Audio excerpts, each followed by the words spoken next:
Hi, welcome back to Caribou Country Lifestyle. My name is Cheryl. Today I'm going to be planting my tomatoes, my herbs, and then I just have some Osteospermum seeds that I need to plant. This is the last of my 8-week starting seeds.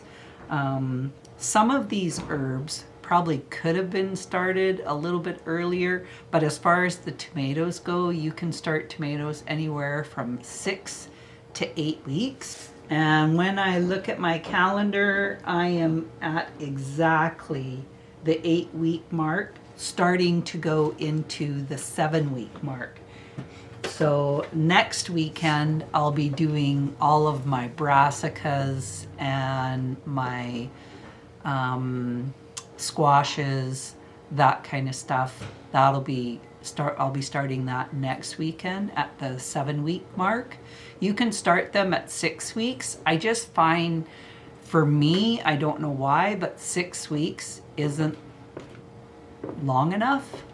So I'm trying to start them 7 weeks, and this is 7 weeks before I would be putting them out in the garden. Same with the tomatoes and that. I'm doing 14 different varieties of tomatoes. So let's get started. We're going to start with the Old German. I love the coloring on this tomato. I have just really fell in love with this tomato. So the Old German, I have everything pre-tagged and set up so that I can find it. Now I'm just doing these seeds in, it's like a 2 1/4 by 2 1/4 cell, and I'm dropping 6 seeds into this one. I only actually keep 2 plants to plant in my garden, and the rest I will either sell, or if I can't get them sold, then I will give them away. Okay, next is the cream sausage. These are seeds that I saved from a previous cream sausage that I had planted. And then last year, when I started my seeds that I had saved, some of them were the creamy, kind of like a creamy yellow color, and some of them were red. So not the true cream sausage that I thought it was supposed to be. And again, I'm pretty much going to be doing 6 seeds in each of these. Once the seeds take, then I will be separating them, up potting them into a bigger pot. I think that was 7, but I lost track. Too busy tucking. Too much tucky and not enough pay attention. Okay, and I didn't have a picture for that one. This is the Celebrity. It is actually a bush variety. The cream sausage is a bush variety, but the Old German is indeterminate. So a determinate is your bush variety. Indeterminate is a vining variety. It is going to grow an indeterminate height.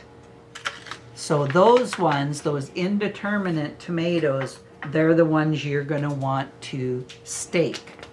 So this was the Celebrity, and I actually have 8 seeds left, and I think I'm just going to do all of them. After saying I was only going to do 6, I'm going to do all 8. The only reason I'm doing that is because I'm actually not going to buy the Celebrity. It isn't one of my favorites, and I actually would like to try another variety of tomatoes. I got some, I forget what they were called. Okay, I tried getting, it was called the Tomato Great White Natural, and it was a big yellow white fruit with mild low acid taste and a creamy texture with few seeds. It is an indeterminate, it is an heirloom, but it was out of stock, so I couldn't get that one. So maybe I will try again next year and see if I can get that. That was through Lindenberg that I tried ordering that. This is the ox heart. These are a fun tomato to grow. They are in the shape of a heart, and they are a very meaty, more like a paste tomato than a slicer tomato. So the ox heart, I know I've seen it. And usually when I up pot the tomatoes, I like to make sure that they have at least 4 leaves. So your 2 sets of true leaves on the tomato before I up pot my tomatoes.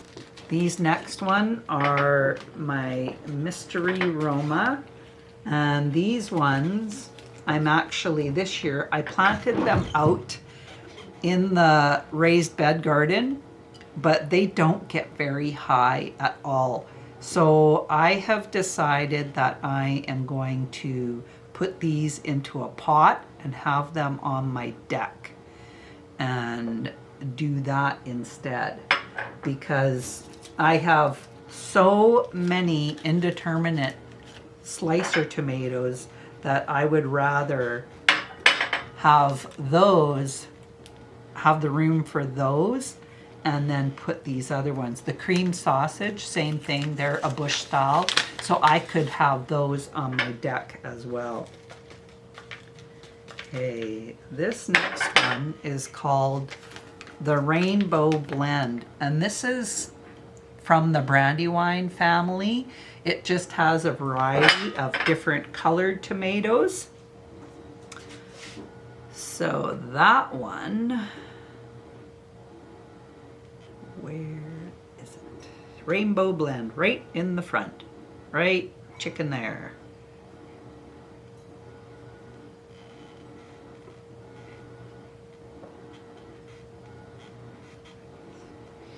And I've actually had, this is an indeterminate as well, so it was one that needs to be staked. I have been growing these for a while. These are pretty old seeds, but they still seem to be producing plants, so I just keep going with it. Amish paste. I don't have a picture of the Amish paste. These are, I got these seeds from a co-op seed company here in town. I have exactly 4 seeds. So this year I have to make sure that I collect the seeds from one of my Amish tomatoes, Amish paste tomatoes, and just like it says, it is a paste tomato, so it looks like aroma. These are an indeterminate. You will have to stake them. My next one is the Aunt Ruby's German Green. This picture on this tag is no description of what these actually look like. They might look like that before they start changing color, but they are just a beautiful yellow and red tomato. And they are another one of my absolute favorites. I will be growing these forever. They are an indeterminate. They need to be staked as well, but they're one of my favorite tomatoes, hands down. They're a pretty good producer as well. So I will grow these as long as I can keep growing them. My next one, New Girl. These are another variety. I don't mind them, but they're not my favorite. And when these are the last of these seeds. So again, this will be my last year growing the new girl. I'm not going to waste them, but I am not going to get any more of these seeds. Maybe I will find another variety that I might want to try. I'm always looking to try new varieties and see what they're like, but they're only okay. Just like the celebrity, they're only okay. This one is the Sun Gold. This is my absolute favorite cherry tomato. These have such wonderful flavor. They are as well an indeterminate. I have exactly 4 seeds of this one left, so I will save some of the seeds from these cherry tomatoes. And really, all I need is 1 cherry tomato to get plenty of seeds from. So mental note, save some seeds from the Sun Gold cherry tomato. Okay, San Marzano. I know lots of people that rave about San Marzano, and I think I'm gonna try and grow them in the raised bed garden area. I've tried them on my deck. I haven't been happy with them. I did put them in the back part down below where I usually plant my squash and my potatoes and my brassicas, and they didn't do that great there neither. My sister is not a fan of the San Marzano, so I'm gonna try them in the raised bed area and stake them. They are indeterminate. I'm going to stake them to my panels, and hopefully they will do better.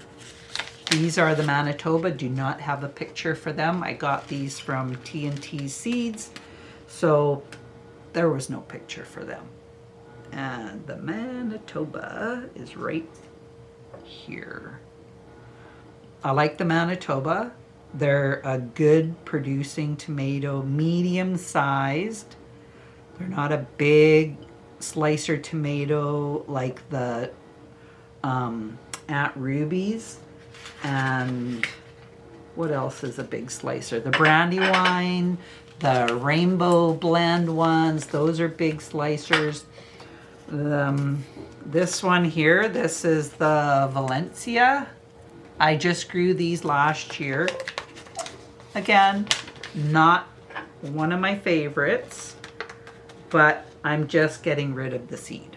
I'm not going to, I think I have enough for this year and next year, and then that'll be it for these seeds. I didn't like how they had this blemish, almost like it was blossom end rot, but I know it wasn't because it didn't totally look like blossom end rot.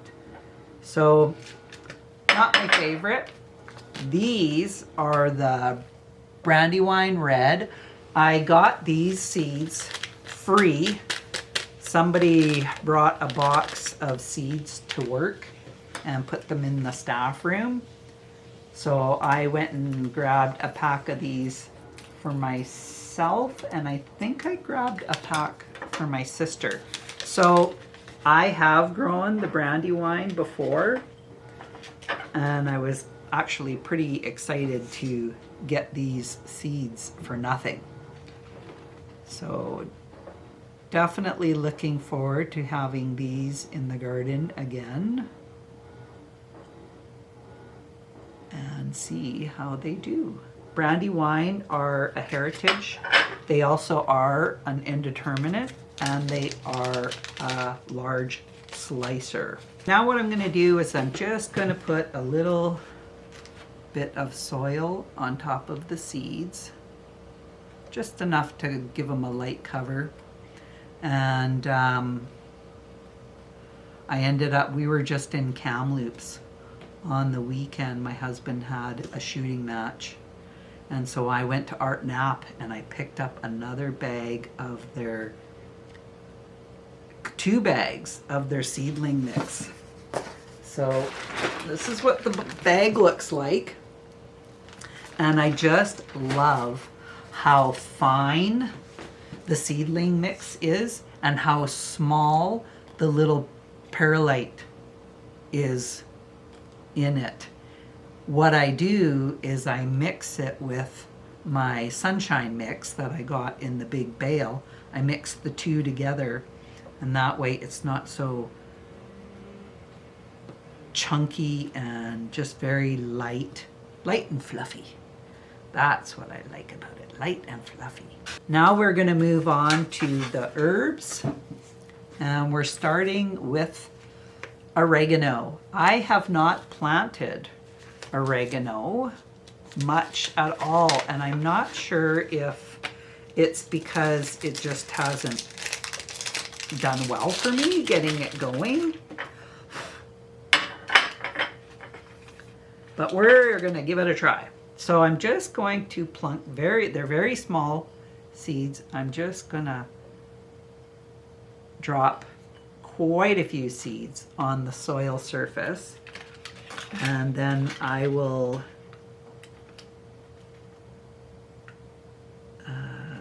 I will put just a light dusting of soil on top of these. It says 1/16 of an inch that you plant these, so very little soil to put on top. Okay. Then is the plain leaf parsley.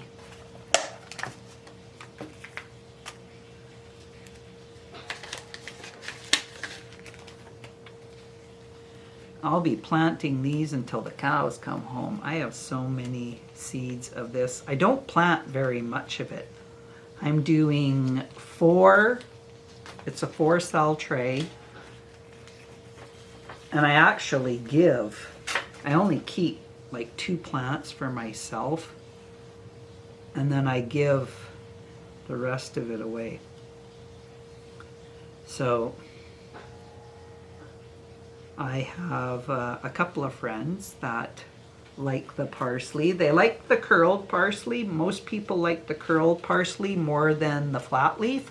But truth be told, the flat leaf is what has the more flavor in it.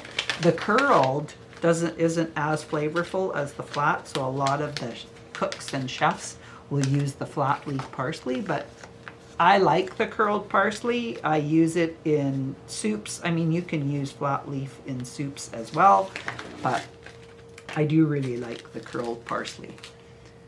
And so I have that one on the end here. My neighbor, or she's not my neighbor anymore. She used to be my neighbor. And she's an older lady.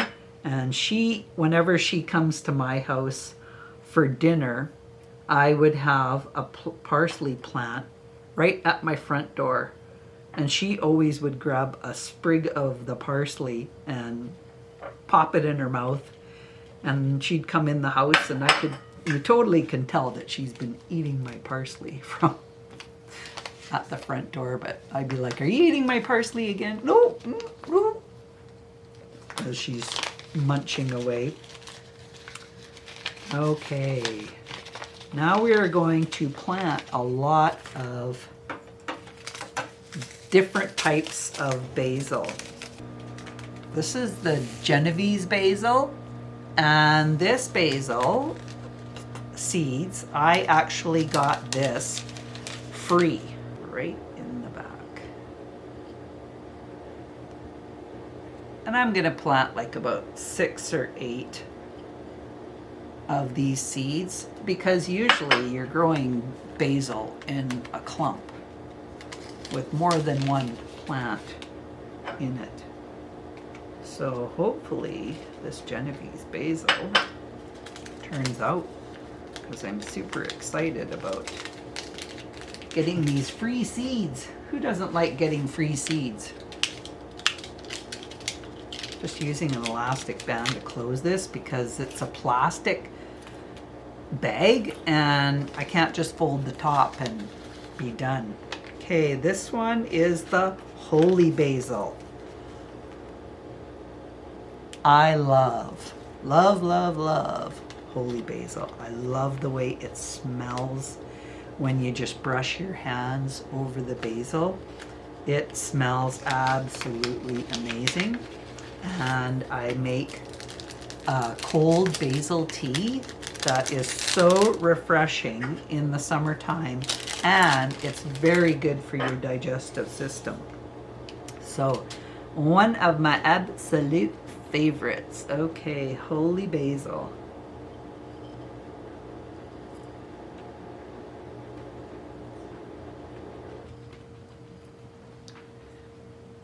And if I want, I can split these up into individual plants, because with making your holy basil tea, you use quite a bit of basil to make the tea.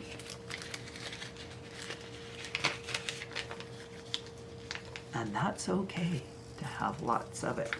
Okay, this is the lime basil. I don't know if my lime basil did very well last year. I can't remember. But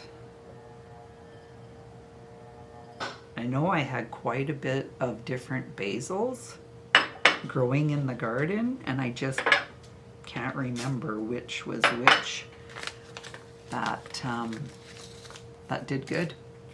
Okay, this is just your regular sweet basil.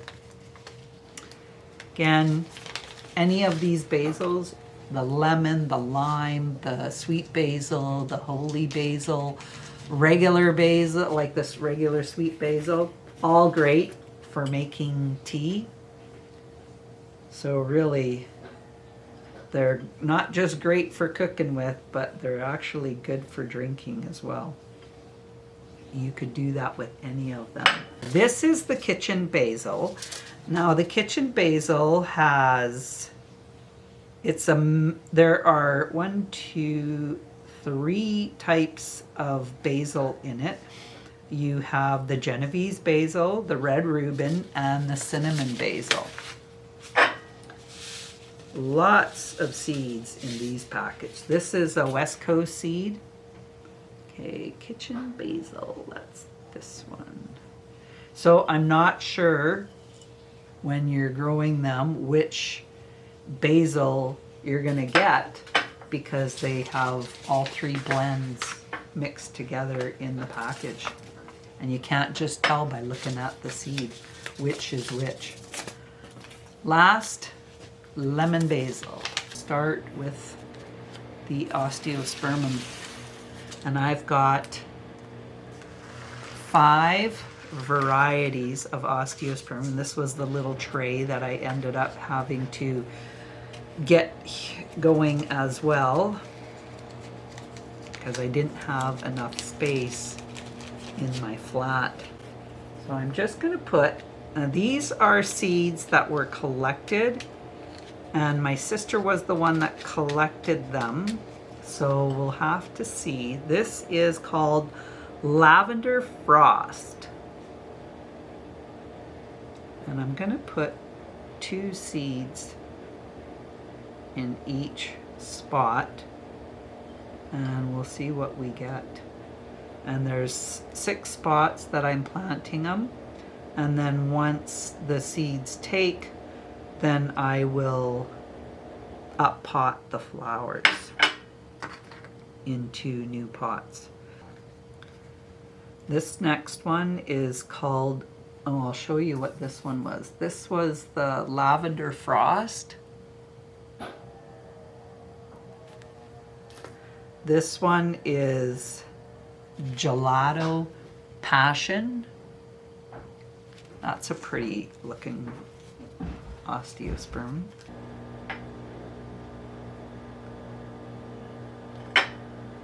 So I hope these seeds take, because that would just be wonderful if I could get these beautiful flowers. I have done a lot of flower seeds. I was talking to my sister this morning on the phone, and she was saying, you've done way more seeds than what she has done. And I was like, yeah, I probably went overboard this year on the amount of seeds that I did. This one is another gelato. This is a gelato pink surprise. I don't have very many seeds in this one. There's only 4 in the pack. So I just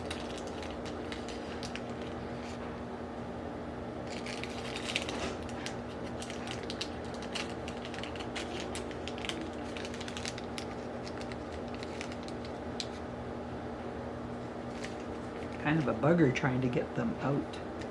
Okay, so that's it for the gelato pink surprise. Then this one is pink magic. That's pretty too.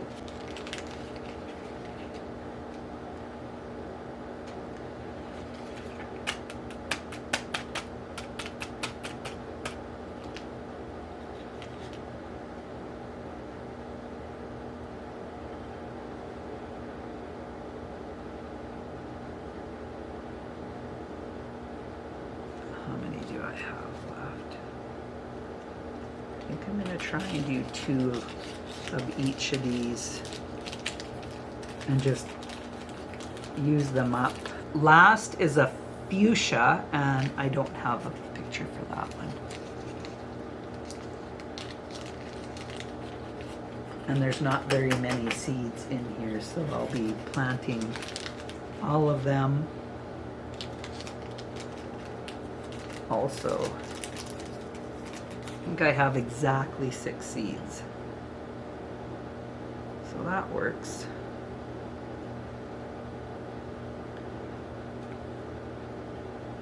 And then, like I say, I will put these on a heat mat. I think I'm going to put a dome over them as well.